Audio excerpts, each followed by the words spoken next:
Hi, everybody. Thanks for joining me here on Conversations for Yoga Teachers. I'm your host, Karen Fabian, the founder of Bare Bones Yoga. I am a yoga teacher with many years of experience, a certified personal trainer, and an entrepreneur. My mission is to show you how to get confident, speak clearly, feel authentic, grow your impact, earn your worth, and build a community. For years, I've been working with teachers in my signature program, the Yoga Anatomy Blueprint Learning Program, and I've seen so many teachers transform, and I can help you get there too. On the podcast, you'll hear anatomy lessons, stories from teachers, interviews with others in the field, and a dose of personal development. In addition to the podcast, don't forget to also follow me on Instagram and TikTok for daily videos on teaching topics. Thank you so much for taking the time to listen today. Let's get into today's episode.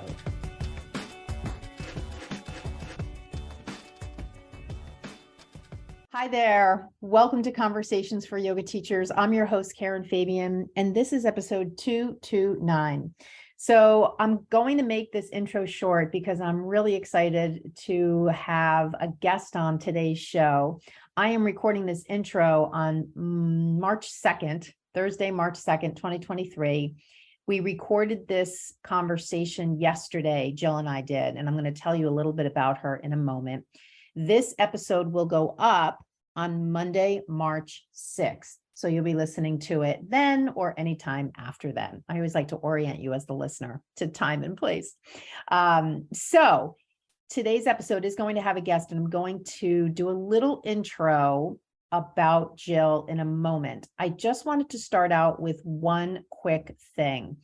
I've been talking to a number of yoga teachers over the past several weeks, and I'm getting a sense of really just different trends, things that teachers are struggling with, concerns that they have, fears, worries, things of that nature. And I know that sometimes, and if I say the phrase imposter syndrome to you, I bet that, resonates in some way. Even if you're not experiencing what you believe is imposter syndrome, you may, I'm sure you have heard of it. And so I was thinking the other day, what's a way that I can help yoga teachers reframe some of those thoughts that they have that causes them to feel less than, not teaching in an authentic way, or afraid to show themselves, afraid to really show up for their students, holding back, all those sorts of things that kind of fall into this category of imposter syndrome. And so I had this revelation yesterday, interestingly enough, after I had this conversation that you're going to hear in a moment with Jill, and there's a reason why that's even more meaningful, to create a yoga teacher affirmation meditation. And so that's what I've done. I pulled together about 15 affirmations that are specifically geared for you, the yoga teacher. And this is a short guided meditation. It's audio only, and it's really meant to elevate your way of being, your frame of mind, your mindset, and really put you in a place where you feel more connected to source, you feel more present, you feel more empowered, you feel more like yourself.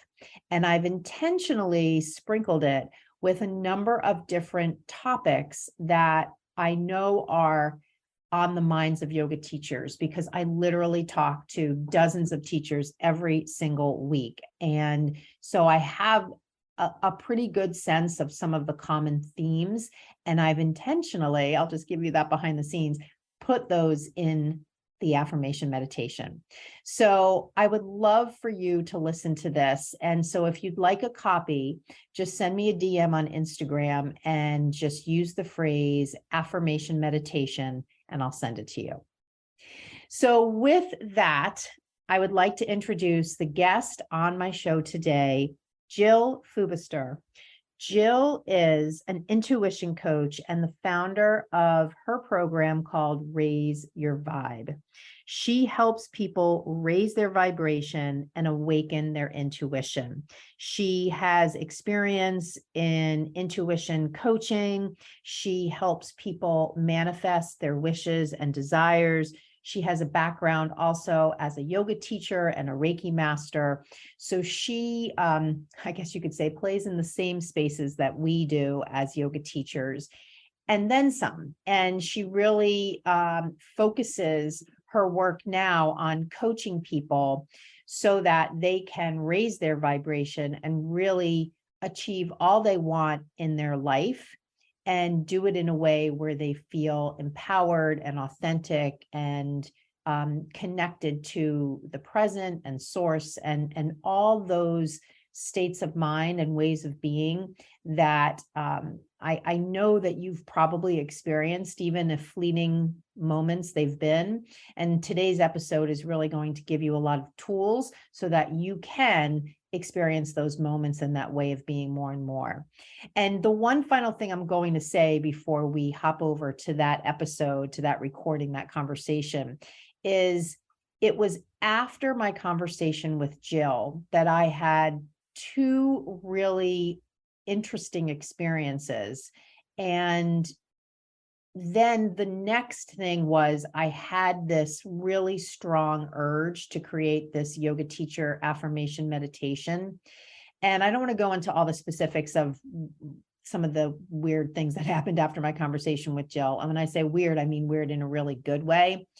It just, though, to me, was a huge sign from the universe that when we put ourselves in spaces and places where we are open-minded, where we have conversations about things that aren't necessarily 3D things that we can touch, but they are states of mind and ways of being, and appreciating that there's so much going on in our environment that we can be unaware of. But when we tap into it by increasing our vibration and even having conversations like the one you're going to hear with Jill and I in a moment, so much more becomes possible because we are so much more present and open to possibility. And that's why I really, truly believe that I was inspired to create this affirmation meditation after I had my conversation with Jill. And I don't think that was random. And honestly, I created it in about 10 minutes. All of the things just spontaneously came to me. And I absolutely love how it came out. And I'm already sharing it with teachers because they've been requesting it. So again, you can ask for that by DMing me affirmation meditation. And with that, I want to transition to the most important part of this episode, which is my conversation with Jill. And you're going to hear that starting right now. Hi. Hello, Jill. How are you? I'm so good. How are you doing? Very good. It looks like you got Okay. a lot of sunshine behind you there. And we've got a winter storm and it's insane. We had sun yesterday, Okay. but we have these winds that are so strong. So you Wow. may hear the wind. It's pretty Okay. powerful. What part of California are you in again? I'm Laguna Beach, so Southern Okay. California. Yeah. Now did you get any snow like I saw on the news? Oh my gosh. Okay. So I live like right on the beach, well, like across, but our little town did not get beach, but our canyon got snow. And I know, but like it was hail, and we did get hail at our house, but not enough for me to be like, it snowed. Right. But our canyon, which the canyon can drop to 32 degrees, that got snow, but it didn't, it's not like the mountains. It didn't last. Right. It set for a moment and then melted. Wow. I didn't see it with my eyes, but I did see photos of people posting, and friends were like, oh my gosh. Yeah. I mean, Wild. I saw near LA, they have quite a bit, the Hollywood Hills. Oh, all our hills covered. I've lived here my entire life. I've never seen it this white before, like just coated, like someone just took a I don't know, like a paintbrush and painted the snows. It's beautiful. It is beautiful though. Yeah. Well, living here in Boston, we see quite, I Oh, don't see a ton, but we definitely get it. And we know when, we know when we're getting it, we expect to get it during these months. So it's nice that we gave some to you. yes, thank you. But Very I'm cool. not built for the winter. Yeah. Well, I'm sure I saw some people on the news yesterday near LA shoveling in like summer gear. And I thought, this is not the way to do it. So, all right. Weird weather. Well, thank you so much for joining me. It's just so great to have you on the show. And I know we talked about 2 or 3 weeks ago about you coming on. And I sort of was thinking this morning, I don't necessarily remember exactly the order of things we were going to talk about. I feel like though it's always nice to kind of do things spontaneously. And I feel like things can happen spontaneously. And that's, that can be a really fun experience for the listener. So I thought a nice place to start, now that the listeners know where you are, you're in California. Yes. Maybe a good place to start would be for you to talk a little bit, just introduce yourself to the listener and tell us what you do and what you focus on. Yeah, of course. So hi, I'm Jill Foubister, and thank you for having me on. I'm an intuition coach. So I work with my students with increasing their frequency so they can strengthen their intuition and manifest faster. And before I actually began this journey teaching this, I actually was a yoga teacher. And I was using this in teaching my yoga through my sequences, running the yoga studio. And then I became a mom and I stepped away from that. And then the calling just kept coming to me of like, it's time. And I started my coaching program on helping people access and turn up that notch to their intuition. Awesome. So I think a really good place to start is for us to talk about what is intuition. Of course. Yes. Okay. So I'm going to ask you, have you ever had that moment in your life where you're like, oh, I should have trusted my gut. I knew it. Yeah. Have you ever said, yeah. So intuition is that knowing. It is unbiased. It is truth. It is the way I see it. It is your connection to your higher self, source, universe. You use the word whichever resonates with you. And it's like your personal connection to that divine mind, your telephone line that allows the information to come through. Well, it's interesting that you define it that way. And especially with that example, it definitely brings it home for me, because I think about times when I wanted to do something, but I gave in to a limiting belief. And so that makes me think about not only intuition, I'm also wondering, is there a connection between sort of the conscious mind and the unconscious mind? And does intuition sort of factor in there? Because I think for so many people, they have not only the experience you described, and at the same time, they're also in retrospect thinking, oh, why couldn't I have had the courage to do the thing? Right. So a lot of it gets down to when my students go on this journey, they learn to trust themselves and trust that gut instinct. And the way we look at it as we're spiritual beings having a human being experience, and intuition, we're all born with it. That is a natural state to have, but we also are human, and being human comes with the analytical mind, the fears and the doubts. And what I'm teaching is how to live in harmony so you can work as a team with both sides of that. And yes, intuition is always there. And is it the other part of the brain that's turned up so loud we just can't hear it? And then we shift into the way I love seeing it is it's like a car. Who's driving your car? Your higher self or fear? And we can go back and forth all day long. Yeah, it's funny. I was listening to a comedian over the weekend. I think his name is Nate Bargatze, and he was talking about, in a comic sense, how you can have one side of your brain and another side of your brain. And that's how dumb your brain is, because you can tell the dumb part what you want it to do, and it'll actually listen to you, but it's in the same head. It was this whole riff on the conscious versus the unconscious through the eyes of comedy. And Yeah, I was that's so just funny. cracking up because it's true. And of course, in the comedic sense, he was making a joke of it. In your description that you just gave, it is obviously much more elegant and nuanced. But check that out. If you Google Nate, I think it's Berzotti or Bergotti. Anyway, Okay. I would love to have you talk a little bit about, if we have this natural state of intuition, Mhm. at the same time, we're having this human experience, which is filled with doubts and self-limiting beliefs and things that hold us back. I guess there's kind of a two-part question here. How do we move past those doubts? And well, let's start there. How can we kind of turn up the volume of our intuition and have the courage to do the things that we're blocked over? Okay. So first thing to acknowledge is to know that you're already intuitive. I already asked you, have you ever had that moment of where you go, oh, I should have trusted my gut? And you said, yeah. So that proves you are intuitive and it doesn't disappear. You haven't closed the door. It's just there. How do we turn that notch up?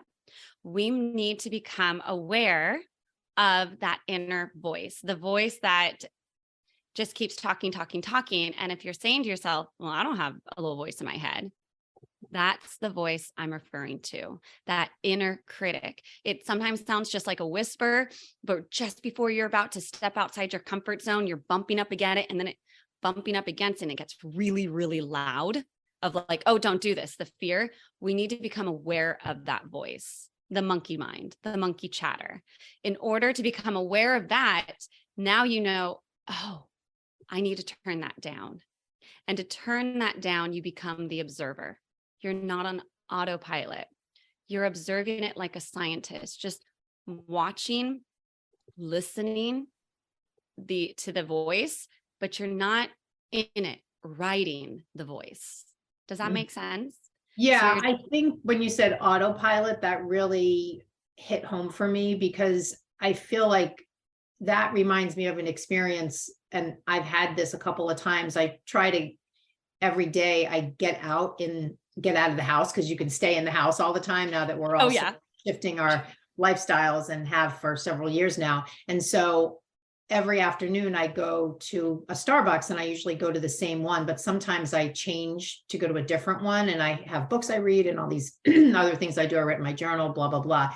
But sometimes I'll be on autopilot and I want to go to the other Starbucks, but I'll find myself driving to the other one, which I didn't want to go to on that particular day. So that to me is like literal autopilot.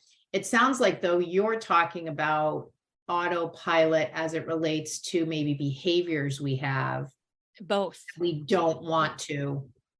It's all of it because it's all connected. So even with your Starbucks situation, that as well, we're creatures of habit. So can you shift it into, I'm going to try somewhere new. Like, for example, I'll play around with, whenever I'm driving, I always take the same route, right? Okay, well, I feel a nudge to go to the right. I never turn on this street. Let's just see where it goes. What's going to happen? Yeah. It's doing those little shifts that get us out of autopilot, that gets us to be it's like slow down, step back and observe. And what that's really doing is it's dropping us more into our body, which I'm sure you know a lot about, and it's bringing us into the present moment. And only in the present moment can intuition exist. It does not exist in the past nor the future, but the analytical mind loves to be a time traveler and go into both places.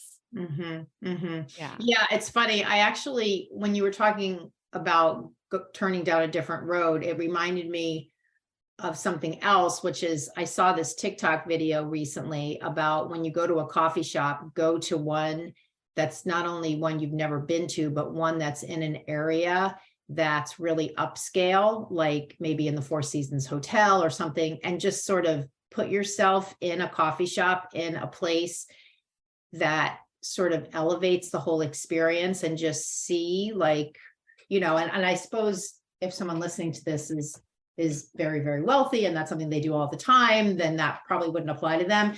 But I think when we think about manifesting things and kind of fast forwarding the process, or even just putting ourselves in the physical space with people who maybe have abundance on the 3D level. I thought that was kind of an interesting exercise. And I thought, oh gosh, there's certainly a bunch of places I can think of in my area that I could go to instead of Starbucks.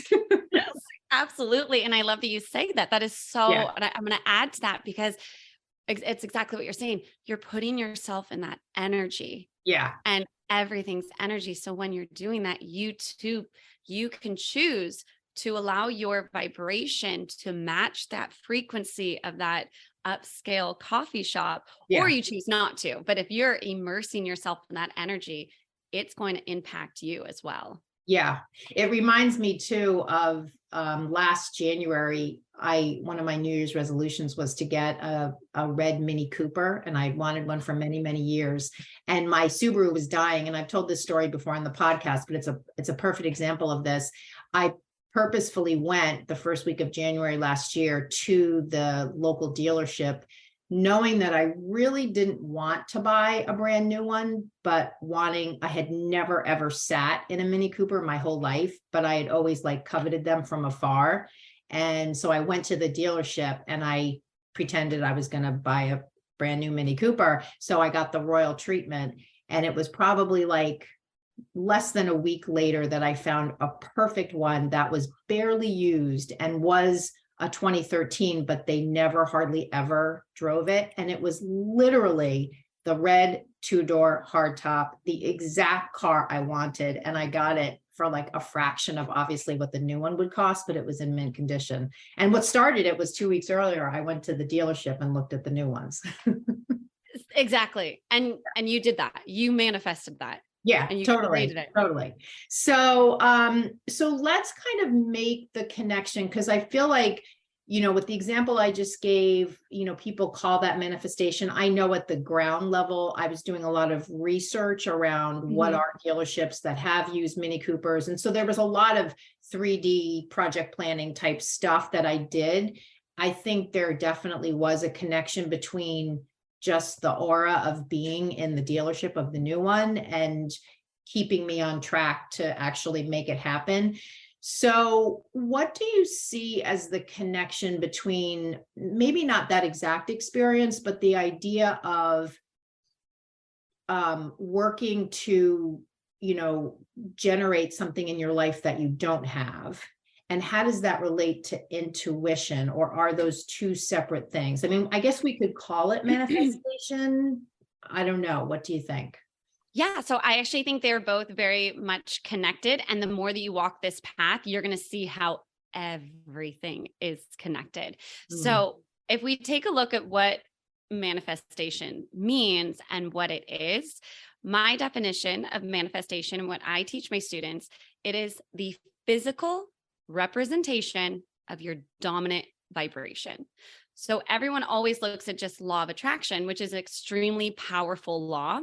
But if we step back and look at, okay, what happens before law of attraction? We have the law of vibration. Everything is energy. Everything is vibrating. And you are energy. So whatever's going on internally, inside within you, it is reflected out, because, our chakras, you are not only receiving, you also are transmitting. So as you send out these signals, like you're saying with manifesting your car, you were putting yourself in that energy. Internally, externally, you're thinking of it. When you're thinking of it, you're excited, you can see it, you can feel it. And that's what begins to attract it in. But it starts with your energy, your vibration, and your dominant vibration. So is that something that you can change? The easy example I think of, if you wake up and you're in a bad mood, or for a yoga teacher, if you're in a bad mood and you have to teach a class and you need to be sort of outward focused, isn't that also an example of a vibrational state that you're in? Yes. And so when you go through raise your vibration, that's actually what we're doing is I'm working with your dominant vibration. We figure out where you are dominantly.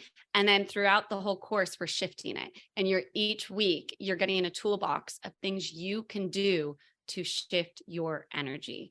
And we can talk about meditation is a great one, being in a state of gratitude.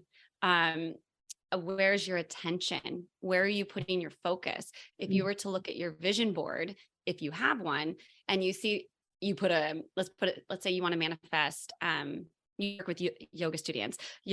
Let's say they want to manifest 2 new classes on their schedule. So they have that on their vision board.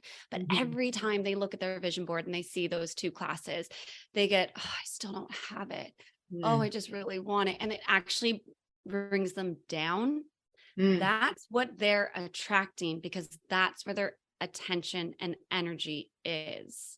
So you want to shift it into it's coming. And I love using this example. You said you lived in Boston, right? Yeah. Okay. So I'm out in Southern California. So if I'm going to get in my car and I'm going to go drive to you, the moment I get in my car and I start driving, I don't say, oh, I just want to go to Boston. No, what am I probably saying? I'm so excited. I can't wait. That is where we want to put our attention and our focus of knowing that we've already sent the signal. We've already created the intention. And whenever we put our intention, it will manifest as long as you keep yourself in that vibration and you let go of the how and you co-create with the universe to bring it in. Yeah. And as you're speaking, we're talking about it in the kind of the context of manifestation, although it sort of sounds like it's also a great way to move past limiting beliefs. Like I think about so many of the yoga teachers I speak with and how they feel like they don't have a lot of confidence or they're afraid to really be authentic when they're teaching. Maybe they have a belief that people will judge them or a belief that they're not experienced enough. So it sounds like raising your vibration is a way to also shift those self-limiting beliefs and maybe even move past them, isn't it? Absolutely. And 100%. And everything you said when I began my yoga journey, totally had those thoughts. I totally had that. And raising your vibration, if you're actually really thinking of what is raising your vibration, it's letting go. And so many times we think letting go is a loss, but letting go is returning to who you truly are. And if you knew who you truly are, you wouldn't doubt yourself because you're so powerful in creating, but we weren't set up with the tools of creating and believing in ourselves. Yeah. And I think that particular example of returning to who you are is so much of a theme that I hear when I talk to yoga teachers. I mean, these days I hear so many teachers talk about imposter syndrome. And so that's kind of the antithesis of returning to who you are. It's being somebody else, right? Maybe intentionally or unintentionally, you're sort of sounding like your mentor, the first teacher you had. You don't really intend to sound that way, but what else are you going to do? And maybe you're afraid to show yourself. So that returning to who you are, I think is what you said, really spoke to me because that, I have as one of my pillars, this idea of authentic teaching. Like, how can I empower teachers to be authentic? And so it sounds like that's related to this central idea that you're talking about. Absolutely. And with the yoga world, we don't need 2 of the same teachers. We need who that person is, that yoga teacher. We need them because there is no other person like them. And the way that they are going to cue and lead and create that sequence is exactly what that person that they attracted into their class needs. And for them to lean into that.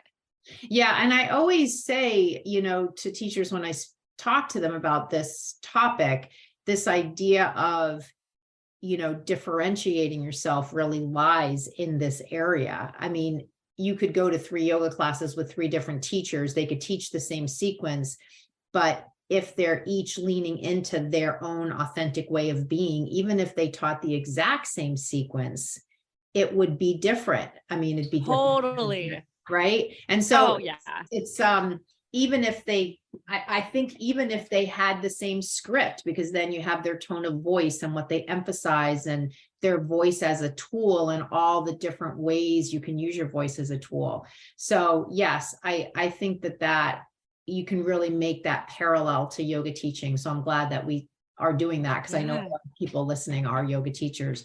So one of the things I do remember when we talked a couple of weeks ago in preparation for this is that you were saying when you work with people in your program, and your program is really not necessarily for yoga teachers. I mean, you maybe have had some. And yeah, anybody who wants to come and learn. Yeah. And I remember you were saying something about, when I just used the word pillar, it reminded me that there were sort of 3 or 4 different pillars in your program that you focus on.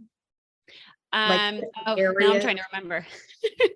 Well, do you remember Yeah, well, I remember there were different areas that you were helping people. So different, like almost different kinds of like program tracks, or like within the program, you stated at the beginning, kind of the overall goal is to get people to tap into their intuition. So how are they actually doing that? What does that look like? Yeah. So what we're actually doing is we're calling back your personal power. Your energy, personal power, that's your energy that you've leaked. And you leak your personal power by wherever you give it away. And no one can actually take your personal power away from you. You hand it over. Whether you want to or don't want to. It's those areas of, where do we give our power away to fear? Where do we stay quiet and not speak our truth because we don't want to rock the boat?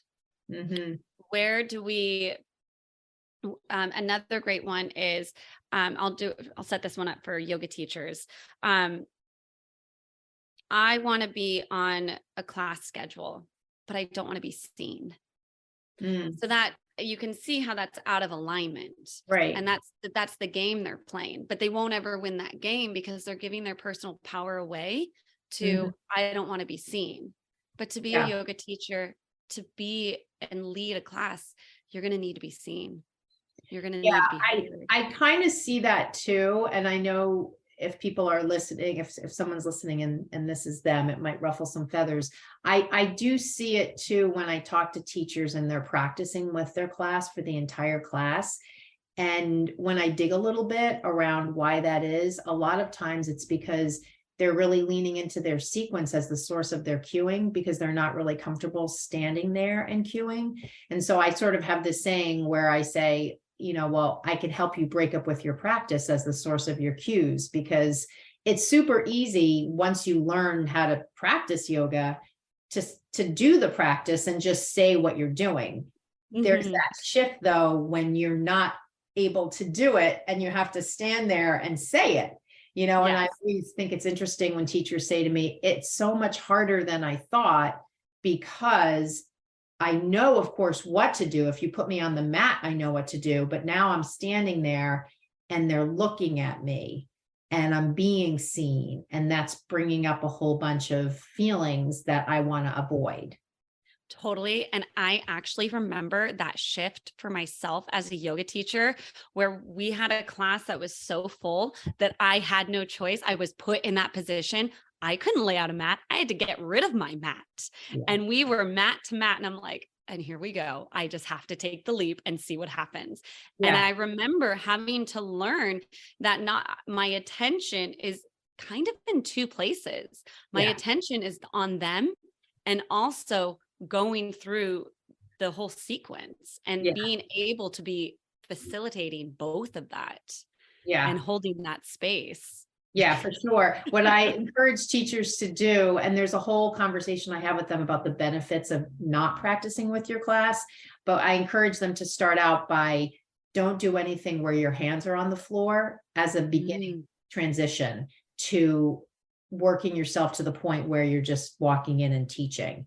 And even that, sometimes I have quite a few teachers in my program who they're emailing me now and they're saying, oh my God, I'm finally starting to avoid putting my hands on the mat. I'm still kind of moving my arms around. Maybe I'm doing like a dancer's pose with them or warriors with them, but I'm not putting my hands on the ground, which the big piece of that is now they can see their students. So now when you talk about vibration and shifting your vibration, and you as the facilitator, the teacher, seeing your students, I would think when you think about it through your energetic lens, the vibrational lens, isn't that a part of creating that vibration for them? Absolutely. And everyone has free will, and those students have the choice of matching that frequency, or I'm just going to stay where I am. And Right. you become such a powerful teacher when you do that, because you're leading the room, exactly what you're talking about. When you Yeah. can just be there with your students and you can see them.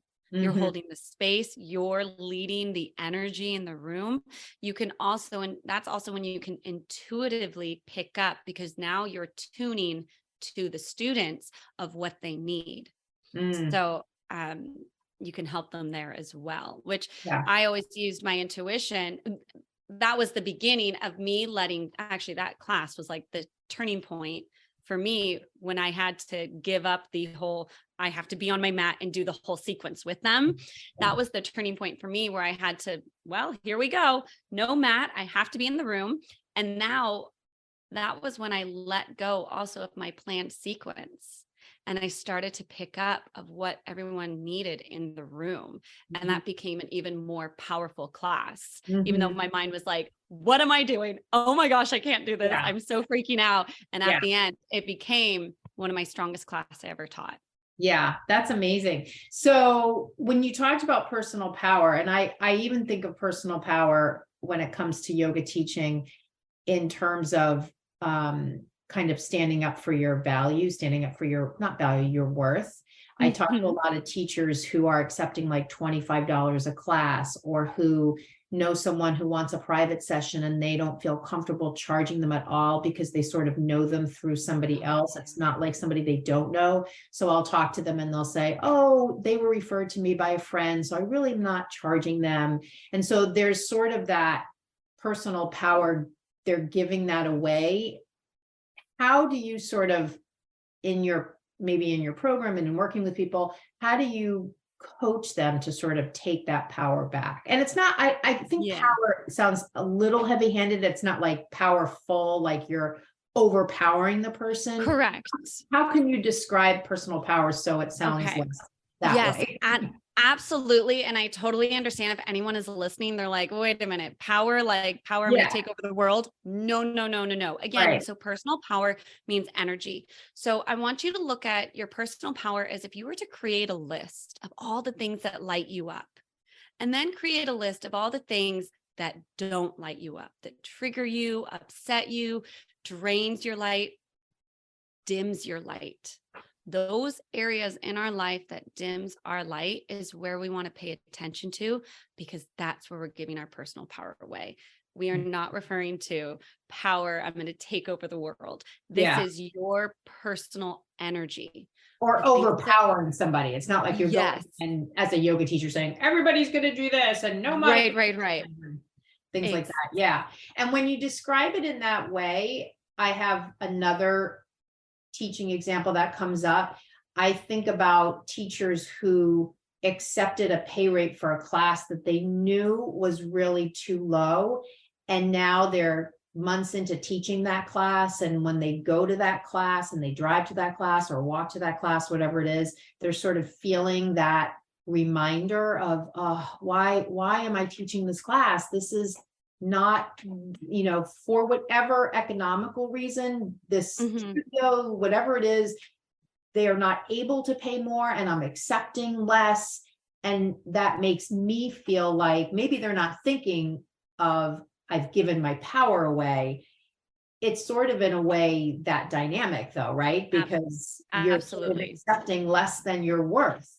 Totally. And I've been there. In fact, when I started my yoga journey, I don't know if you've heard of this. Karmic hours. You work for free. So, okay. Well, everybody has a version of that. Some people call it a community class, or some people have something on the schedule that's like a way for new teachers to get experience. So they rotate teachers through, like noon on Wednesdays is community class. And I think it might even be less expensive for the consumers, the students. Yeah. Yeah. So I did a thing called karma hours, and I was doing it 3 times a week, 4 hours a day, and I was making no money. Clearly you don't make any money, but I was doing it with like, I know this is my step in, my foot in the door, which after 6 months, yeah, but 6 months of not being able to take on another job, like that was draining. And I learned so much about myself. One of it was I learned about Aini, and Aini is all about an energy exchange. And there, you need to have an energy exchange. And when you realize, so when you were talking about, you had a student who came to you like, well, I kind of got referred from a friend, so I don't want to charge. They may be thinking to themselves like, oh, I don't want to take their money. You're not taking their money. We need to get back to the root that everything is energy. Money is energy. And if you see it as you're taking money, you're not taking money from them. If I was to give you a gift, did you take a gift from me? No, I'm handing it to you. Right. That's something I want to do. And for a yoga teacher to lead a class and the students to get the benefit and the healing out of it, there needs to be an energy exchange. And I understand everything you're sharing and what your students are talking about with that, because I've been there and I did it for way too long. And to move through that and to find your own like value in that, it is it's a personal journey you have to go through to experience it. But Aini, sacred law of reciprocity. Yeah. And I think that particular dynamic of, oh, you want to teach here at the studio, you need to do some sort of mentorship hours or whatever it's called, karma hours, something where you're giving of yourself for free, like you're not going to be paid, but you're doing it to try to, put in your time and make relationships. I sort of feel like for many, many years, that's been baked into the industry, especially when it comes to wanting to teach at a particular studio. So I don't know. I mean, I certainly did my fair share of those hours. I traveled to different places and assisted my first teacher and didn't get paid. It's a whole thing, but that was before I knew about this, exchange. And exactly what you said, this idea of when you think of it in the context of yoga teaching as just the taking of the money, isn't it sort of that you are ignoring what you said? You're sort of devaluing what your role is in that two-person exchange. Like you're teaching yoga, right? Like that's what you're giving the person. So the person paying you is it's a beautiful exchange. So the energy can continue to flow. And it's like, I love seeing, this is the way, when I first really understood Aini, the, image and what I had channeled was when you look at the sun, and the sun gives off light and energy and it passes on to the trees, and then the trees take that energy and they pass it on to us so we can breathe, and we breathe. And that is what I'm referring to with this energy exchange. And if you stop it, if the yoga teacher stops it and doesn't want to pass on the energy, the student doesn't receive a powerful healing through that, whether you want to call yoga healing, but like the benefits of doing the class. There's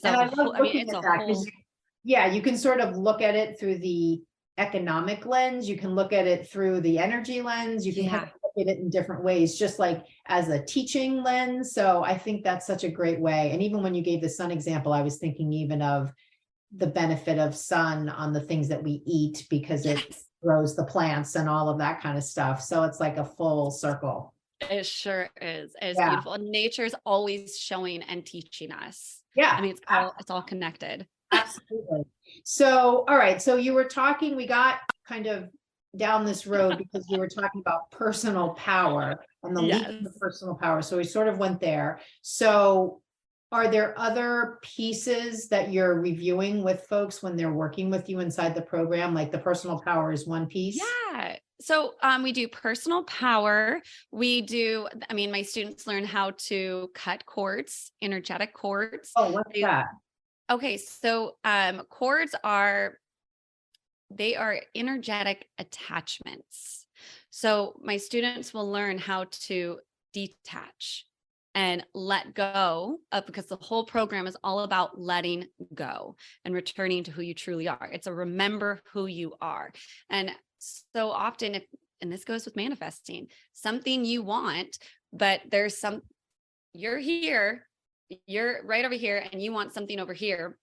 Whatever's in the middle, there's resistance to creating whatever you want. And it's letting go of that resistance, whatever that might be for someone, whether it's a money story belief. Yeah, that's the one that came to my mind. That's the one in particular that came to my mind, only because there's a lot of teachers I talk to who want to get from like where they are now to where they want to be. And what's in the way is sometimes it's my program, another program. They know that there's skills and knowledge that they need, but they're afraid to spend the money. So I sort of see that as, it's not really a cord. How would you, is it? So what so that's going to be a money story. And they think that money is going to, gets all back to money is energy, and money's actually neutral. And if you are thinking of money and it is triggering thoughts of, oh, I'm going to run out. Do you have money stories? Like money stories of, oh, money doesn't grow on trees. I don't have enough. Right. I don't have enough. Yeah. And so like one of mine was taking, like I had a story of like, oh, I'm taking from people. Right. So we have to neutralize those stories and let them go. And what we want to do is bring ourselves back to, when we think of money, we don't feel, again, do we light up or do we become dim? Where's our personal power? Are we only going to be, here's a great question. What does money give you?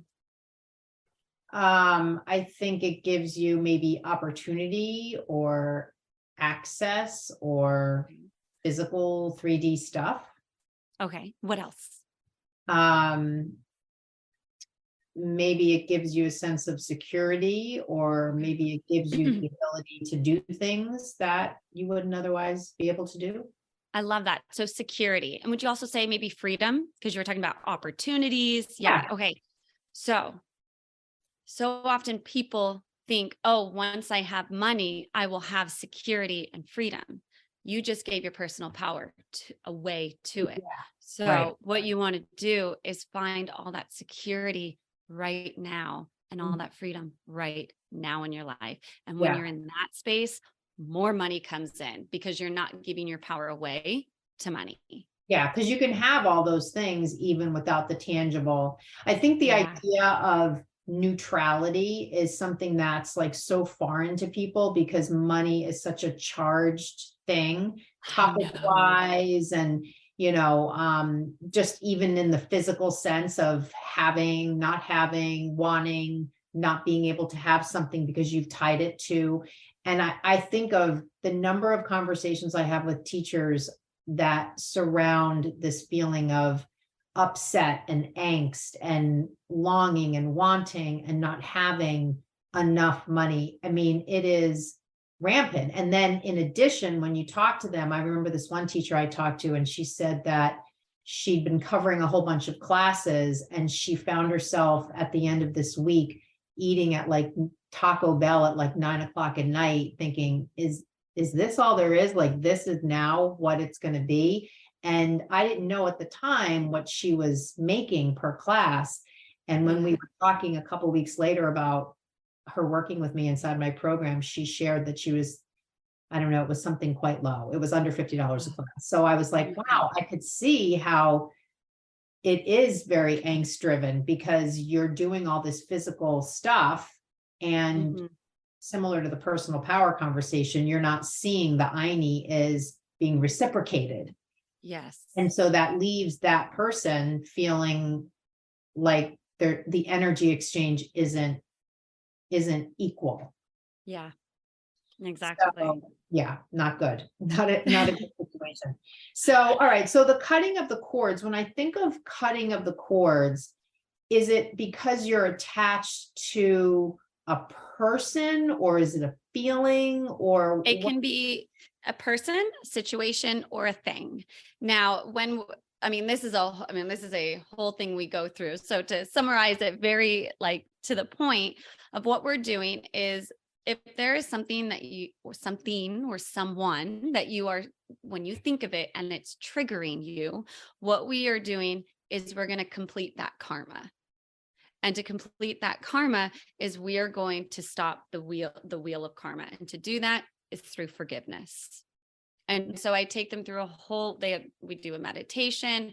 They have a meditation. We do a forgiveness ritual, and then they have a whole entire toolbox that they can choose from, using their intuition, which resonates with them, how they would like to release this and stand complete with it.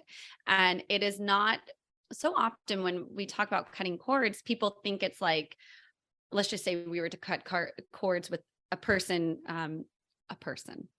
It doesn't mean, oh, we don't like that person. It doesn't mean that person's getting out of our life, like, shoo, go away. What we're doing is just, we are filling that space with love and forgiveness, and we're honoring the lesson that person came into our life due to the law of cause and effect. Mhm. There was a lesson, and we honor that lesson. We love it. We say thank you. I'm not saying whatever that person or thing did was right, but it's our job and our responsibility to heal it and to stand complete. Yeah, I And mean, I think the example I think of most of all is like if you are in a relationship with someone and it ends, right? There was a reason right. the person came into your life. Although I suppose there could be lots of other examples. Maybe a business partnership falls apart, or Absolutely. maybe even, matter of fact, I mean, another example I can think of is I was talking to a teacher recently who had, oh, I know what it was. She was going through teacher training and had something going on in her personal life that was unexpected, that interfered with her being able to really get the most out of teacher training as possible. And so now she was done with teacher training, but she had so much, not even of an unresolved feeling, and not really exactly resentment, but she couldn't let herself off the hook that this thing had happened that had interfered with her ability to get the most out of training. She had missed some sessions, the sessions she was in, people knew what she was going through, and they were consoling her, but obviously she was distracted. So she was just in such angst over her experience, couldn't be what she meant it to be. And then, as it turned out, she had accepted money from some of her friends and family to pay for her teacher training. So she felt this additional pressure because she felt like she had let them down. And it was that sort of thing when you talk about cutting cords. And in my conversation with her, it was very apparent that the cord, like I never thought of that particular metaphor when I was talking to her, but it was clear that there was a connection she had to this perspective on the situation. So it wasn't even like a person, it was a situation, and she passed it. And it was so, I felt so much for her because it was quite distressing for her. Exactly. And so those are the things that we work on to see the lesson, be grateful, even though it's like really hard. Sure. But you forgive yourself and the situation, Yes. because the only way you're going to be able to move through it is if you stand complete. And that is how, whatever memory, whatever thing comes up, you're freeing it. And you're letting it go. Right. Okay. So we're talking about cutting cords. You talked earlier about personal power. Are there any others? Oh, yes. Another big one, which is like my favorite thing to talk about, is like dreams. So I do dream interpretations. Oh, cool. I love talking about dreams. It is probably one of my favorite spiritual tools. I say that about everything because I teach my students how to see auras, channeling, having downloads, communicating with their guides, and dream interpretations is one of my favorites, because when you're working with intuition, I truly believe that the doorway, the portals that open at dream time, you're just so much more open than right now here in this 3D, because we're more awake when we're asleep than we are right now, just us talking. Mhm. And you're just more open once you're asleep. And so things can come in. So in Yeah. your program, do people come to you and share dreams that they've had? And that I've had some people who will want to know, but what I'm teaching, and this is very important, is that no one will know. You can have me as a dream interpreter, and I can okay. help guide you. However, the best person to know what the dream meant will always be you, because the dream was meant for you. And I Mhm. teach my students how they can interpret their dreams, how they learn the language of dream time. So whatever message needs to come through for them to understand it. Mhm. And I mean, all the major decisions I've made in my life came through dream time. Becoming a yoga teacher through dream time, launching my Raise Your Vibration coaching program through dream time. So Mhm. I use my dreams to help guide me. Mhm. Yeah. What's the connection between dreaming and intuition? Like, Yes. yeah, I'm sort of, Oh, I never thought no, of no, it. no. I sort of feel like that might be a connecting Okay. there. Okay. So intuition, I love this. We're talking right now, right? And I had said how when you're asleep, you're more awake. And when you're more awake in dream time, that is when you can receive messages from guidance, from your higher self, from guides. And that is when those messages can come in easier. Mhm. Whereas if we're walking around in our day-to-day life right now with our intuition, we may be so in the 3D and not seeing the guidance coming in. So when you first begin working with intuition, sometimes the easiest way to receive all your signs, messages, guidance will be in dream time, because Yeah. you're not filtering through the ego, through that analytical 3D mind. But Yeah. you have to be careful, because when you wake up and you start remembering a dream and you start interpreting it, you need to make sure you can also be at peace of not knowing what it means. Because if we get too much into the what is this, the I need to figure it all out, then we drop out of our heart and body and we go straight into the head, into the brain, and the brain is working, and it could be distorting the information. Mhm. Yeah, and it's funny when you describe it that way, this idea of like I even think of on the physical level, if someone has limited range of motion in their joint, but you put them on the operating room table and you give them anesthesia, they will have full range of motion of that joint. Oh, that Um, was beautiful. Yeah, yeah, yeah. the sleeping state, you can have very good range, even if in the awake state. So it's similar to what you were saying before. When you're awake, you have all this 3D stuff that's coming in that's sort of affecting how you are, how you see the world. But when you're asleep, it's like you can turn up the volume on your intuition. And the cool thing that I think about that is, but your intuition is not sending you messages in kind of a literal 3D way. It's sending you messages, like depending on how somebody dreams, they could dream in images, they could dream in colors, they could dream in Yes. even something that's like, so many people have stories. I was in this house and this happened and that happened. And it's like, what does that mean? So it's just kind of interesting to think about the volumes turned up, yes, although the way it's communicating with your thinking mind is not in super clear terms, because it's not like you wake up and you know exactly what it means. You have to still sort of work to figure out, Right. well, what was my intuition trying to tell me there? Right. So we have two types. Like where I begin with students is we have, if you look at it, it's two different types. Well, we have many different types of dreams, but for this sense, I'm going to talk about just two kinds of dreams. And one type of dream is the language of dreams is being told through symbols. There are universal symbols and then your personal symbols. And I love using this one as an example. So if I was to look at a dog for me, and I think about a dog, I love dogs. Dogs are so happy. They're just unconditional love. And that would be also similar to a universal language of a dog. But if you're someone who's like, no, I've actually been attacked by dogs, I don't like dogs, then when you see a dog in your dream and you see a dog obviously personally, dog is not unconditional love. That is your, you would go to what your personal meaning is. And again, learning dreams, it is a journey and you have every night to practice it, but you need to understand the universal meaning. And also, is that a universal meaning or my personal meaning?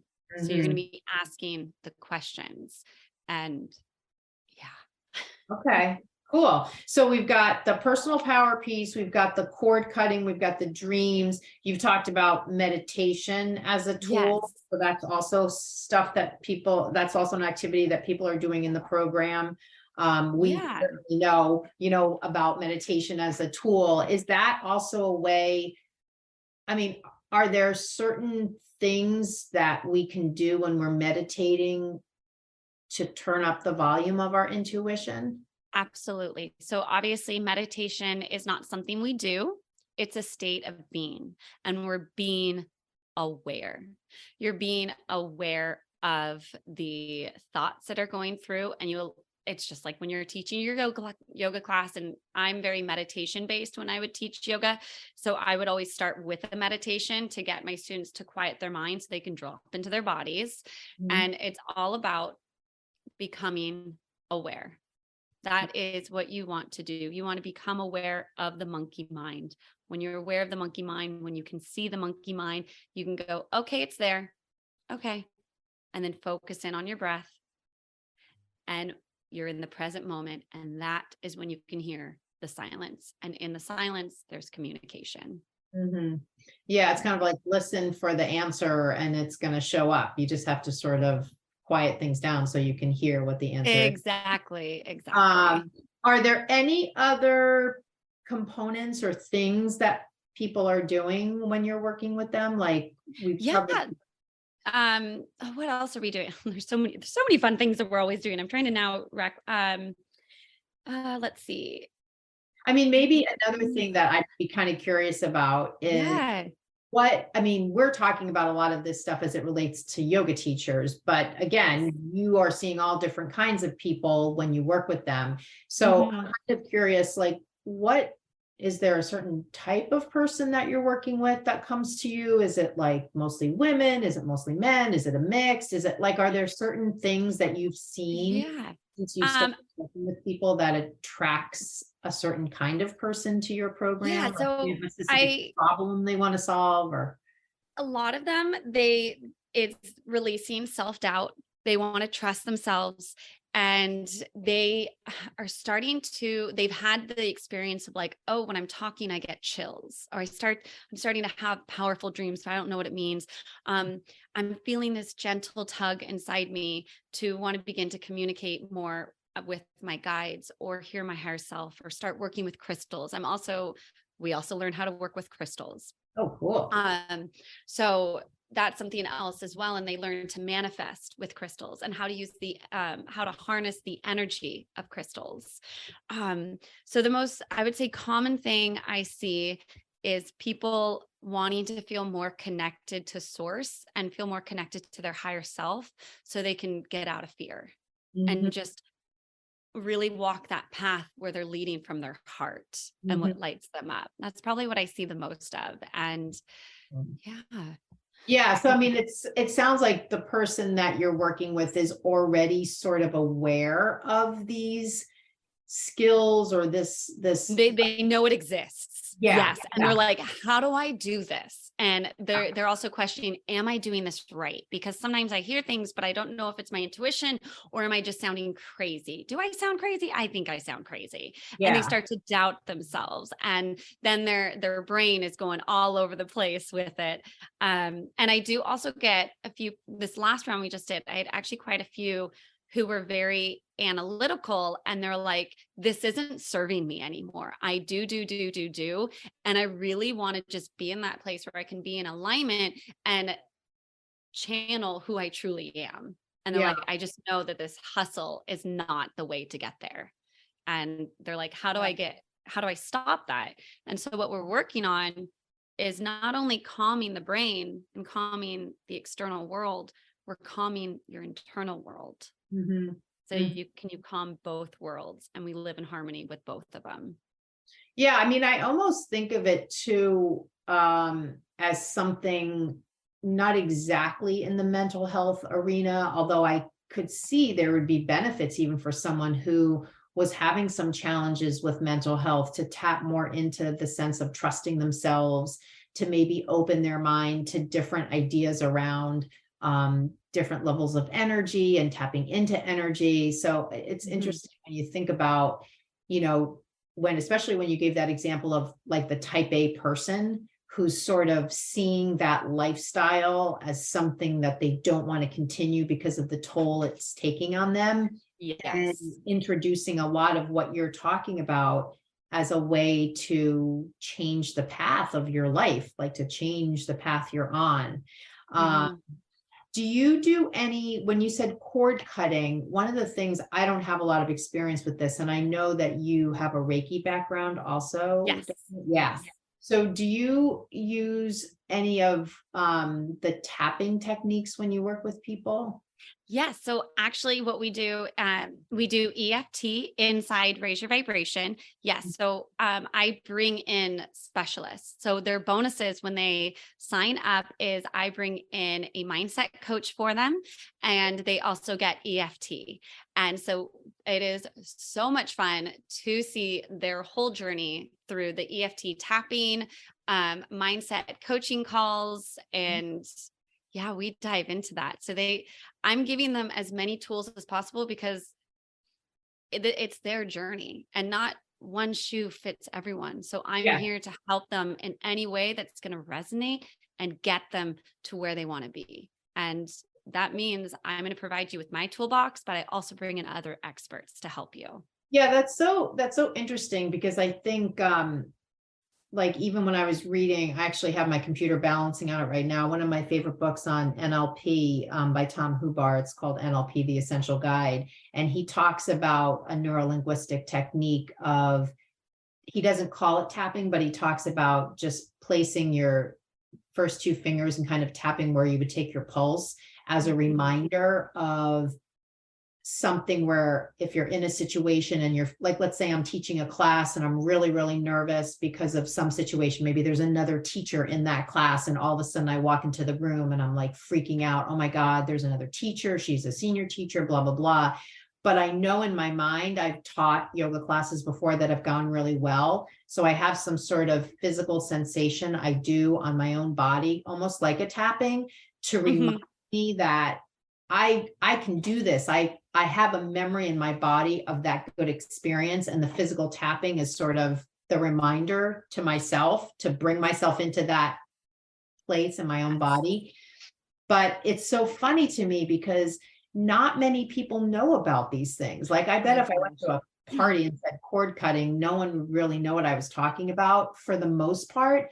And yet, do you find that these tools, because it sounds like your program, especially it's you and you're bringing in different people to help them out as well, it's so comprehensive in like giving them a whole bunch of like real things that they can do. Like you can do meditation, you can do a cord cutting exercise, you can do EFT. Do you find at the end, what kinds of shifts do people experience based on where they were when they started and how they are at the end? Yeah. So quite a few, they release self-doubt and they start believing in themselves. I've also seen some people who I attract a lot of entrepreneurs, which was surprising for me because I didn't know that until I'd done a few rounds. I'm like, oh, wow, I'm seeing a common theme. And quite a few of them were like, they were working one type of job, but they want to take the leap, but they're not ready. They're not sure. And then it's not until they go through that they're like, I'm ready to own my dharma. And they start to step into that power of because the whole journey is remembering who you are. And that's when they come to realize their dharma and why they came into this world and why they come into this life. And they're like, this is what I'm meant to do. And they find the courage to get there. Yeah. And they get out of their own way. That's what we find a lot. Yeah, it's funny. When you said that, it reminded me of like my very first teacher training I went to in 2002, believe it or not. And I remember when we were at the airport waiting to connect in New York City to come back to Boston, some of the people in the training were saying things like they were going to go home and divorce their husband. They were going to, quit their job. Like the week-long teacher training had brought up so many things about their dharma and about the direction they wanted their life to take, that when we were waiting in the airport, so many people in our group, they were just feeling this compulsion to kind of change their life, like a Band-Aid ripping off type of thing. It just sort of reminded me of that when you were describing that. How long is your program? So I am in the process of extending it. It was 6 weeks. Our last round was 6 weeks. And something that I was tuning and picking up is that my students needed more time to integrate and really be with the energy. So I am now extending the program to 8 weeks and giving them time so they can just sit in the new energies instead of let's go, go, go. Because it is a lot, and raising your vibration and this path. It's not I did a course and I'm done. This is something switch. We're doing this until the day we cross. It is. I mean, you're always going to be learning more about yourself. You're always going to be expanding and learning and evolving. Mm-hmm. So I'm giving them the tools to get started and really start to feel it. Yeah. Do you feel though that the people in your program, if there's sort of like a thermometer of like what their set point is in terms of their vibration? I know this is like a really out there question. Do you feel though that people feel like there is an elevated level of just their general vibe, maybe that they can sort of say like, wow, I was here when I started. Now my set point is higher, and I can sort of like talk myself out of going back to that way of being I was before? Yes. So, and this is how I help, how they discover that. And we do this on our first call together. And I talk to them about, so I want you to think of it as a scale of 1 to 10, 1 being low, 10 being high. Obviously, we are not capping it at 10, but this is something tangible for you to track your progress. Mm-hmm. So I always like to say like 10 plus. And I ask them, I want you to think of a time in your life where maybe you got married, something really excited happened, or you started a family, or you just got the house you really wanted, or that car you wanted. What set point emotion were you at on a scale of 1 to 10?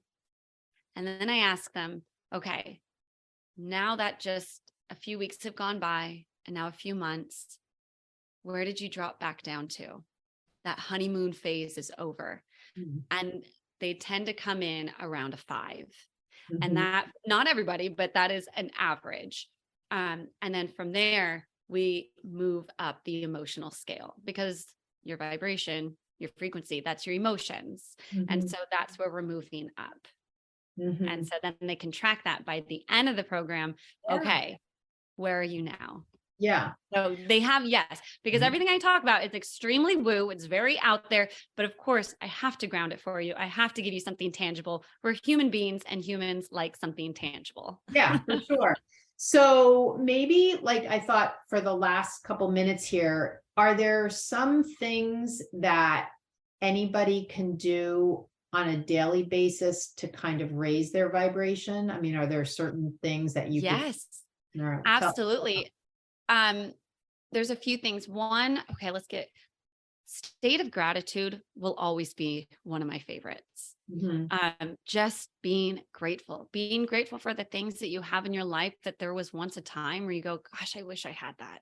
And you do have it. And how often have we forgotten? Oh yeah, I did really want that. Yeah. Every time I look at my Mini Cooper, I am in such gratitude because of the whole experience of getting it. So I can totally, and I guess, I don't know, I don't want that to sound materialistic, but I really do tap into gratitude that I did the work and I found this like diamond in the rough. It's an older car, but yet perfect condition. So I can totally. So you're saying that's one thing you can do on a regular basis. Absolutely. Okay. Just starting your morning, writing down things you're grateful for. Other things you can do is being in nature and connecting with nature. Mhm.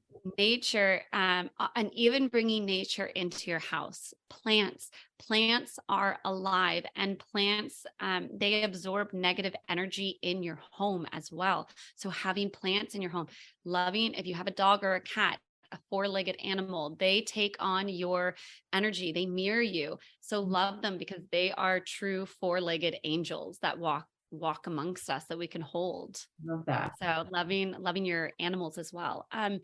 Another one is just walking around, becoming the observer, Mhm. because so much of the stress, unhappiness, the anxiety, the freaking out, the worriedness, it comes from, or self-doubt comes from the monkey mind. And if you can get to know that human part of yourself and just realize, oh, that's that's me being a human. That's normal.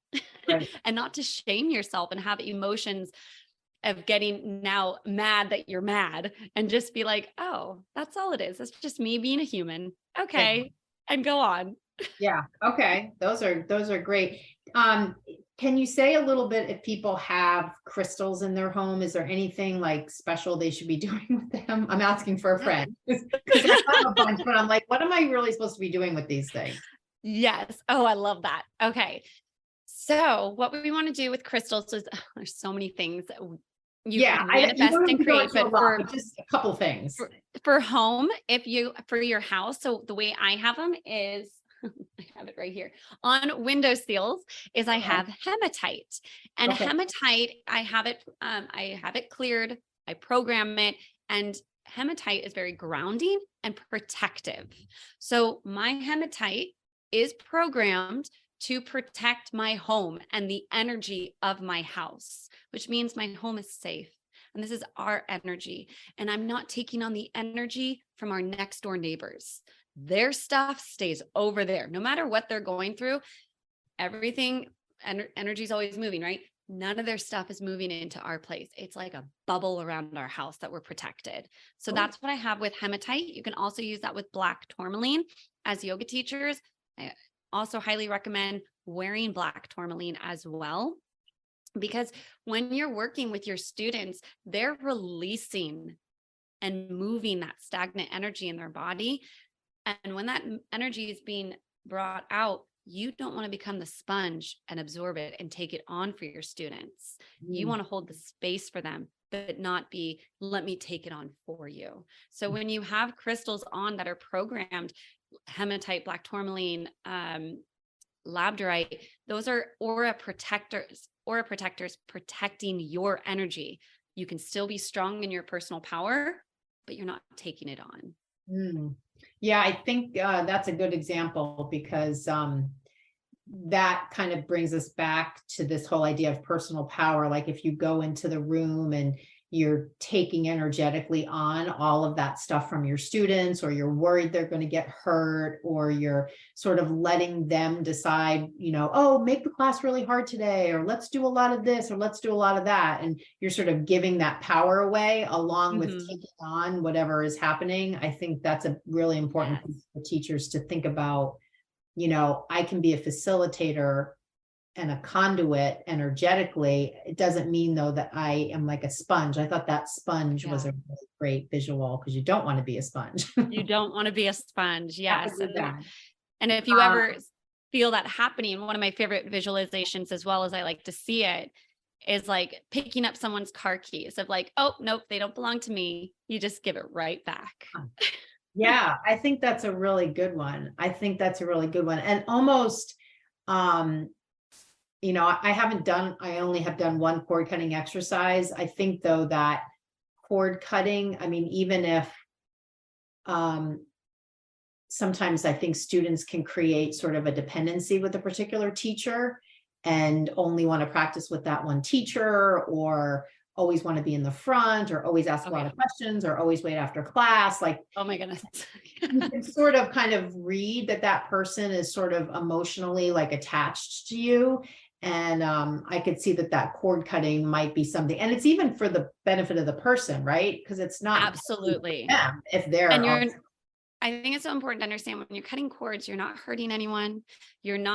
All you're doing is just, you're sending love and saying, thank you for this lesson. I choose to stand complete. Thank you. I love you. Thank you. And you're releasing it and you're giving it back. And you're actually, the other person involved actually benefits. Everyone has free will. They have an opportunity to stand complete with the situation too, or they can continue on, but they'll go in their own direction, not coming back at you. Right. You have agency over whether or not you want to be part of that dynamic. And you're kind of saying, I'm cutting this cord, so I don't want to be. Yes. Yeah, that is so cool. So, so why don't you, as we wrap up here, why don't you tell people how they can find out more about you and this program? Because I bet we have a lot of intuitive people out there listening. I think yoga teachers tend to kind of be tapped into this sort of energetic topic. Absolutely. So I'm sure there will be people who want to check and follow you on Instagram or those kinds of places. So tell us how to find you. Yes. Okay. So to find me, I am on Instagram at Jill, Jill _Foubister. And I know it's spelled kind of tough. Foubister, Jill Foubister on Instagram. And on there, I have my jilltrainings.com where you can get on the wait list. I do Raise Your Vibration coaching program is my signature coaching program. And that is all done live. It is not automated. I'm tuning to your frequency and your energy where we can talk, coach, and I will guide you on our journey of remembering who you are, which is a very powerful experience. I also host intuition retreats in Sedona. And that's a truly awesome experience because I cap it at 12 people. So I can really work with you in person. And that's a 2-day full experience in the magic of Sedona. Yeah, that sounds like a perfect place for it. I hear so much these days about Sedona, even really back during the heat of COVID, the beginning of COVID, people seem to be going out there in droves. So it seems to be just the physical space, very spiritual and a good place for that type of retreat. That sounds really great. Yeah. Okay, awesome. Well, the whole theme of, where you said the whole point of your program is to let go and get you to be tapping into your authentic way. That just is so much the theme of what I teach yoga teachers. So I'm so glad that that's kind of a place of connection for us. And I didn't actually literally know it was going to go there. It's just really that it did. So I want to just thank you so much for being here and chatting with me on the show. And this will go live on Monday. What's today? Today's Wednesday. So Monday, this will go live. I like to meet with people and get it out there. So it's like a fresh conversation. Yeah. So I'll send you. Thank you for having me. Yeah, I appreciate it. It was so much fun chatting with you. And really, I saw so many similarities. I feel like this is definitely spot on in terms of what we talked about. There'll be a lot of connections for the listener. So, well, thank you so much and enjoy the rest of your day. I'll see you soon. Okay. See you soon. Bye. Bye. Hi there. Thank you so much for listening to this latest episode. And thank you so much for being part of my community and for spending some time with me here on the show. I wanted to wrap up this episode with just a quick note. I have a brand new recorded workshop page. And I'm really excited to offer you an opportunity to watch recorded workshops whenever you want. I have the first installment of a workshop on the page on the website, and it is a short workshop all about how to give effective cues. And so all you need to do to watch this free workshop is go to my website, barebonesyoga.com, and you'll see the listing in the dropdown for recorded workshops. When you click that page, you'll see on that page the link to sign up to watch that recorded workshop. I'll be adding more workshops in the future to this page, and it's a way that you can access educational and growth information for teachers without having to make a workshop at a particular time. I love to get together with teachers live, both in person and of course online, which is where I'm doing most of my interaction with teachers right now. However, I appreciate that sometimes people can't make a workshop, or the time doesn't work for them, or they're in a different time zone. So I want you to know that this page can be a resource for you, so that as you're out there and you have questions about different things, or you have maybe a half an hour, 45 minutes that you want to devote to your continuing education as a teacher, you can just go to my website, pull up this recorded workshops page, and there will be resources there for you to take a look at. And all of the workshops that I share are all designed at, number one, giving you information, and number two, giving you the skills that come from getting that information. It doesn't do you any good if I'm just giving you information on anatomy. If I don't show you how you can use it in your teaching to grow as a teacher, to grow your impact, then it's really not very useful. So all my workshops will have that dual focus, sharing a little bit and then showing you how to apply it. So I hope you'll check that out. If you have any questions or feedback, definitely let me know. Just send me an email, Karen@barebonesyoga.com. Thank you so much for listening to the show, and I look forward to hearing from you. Namaste.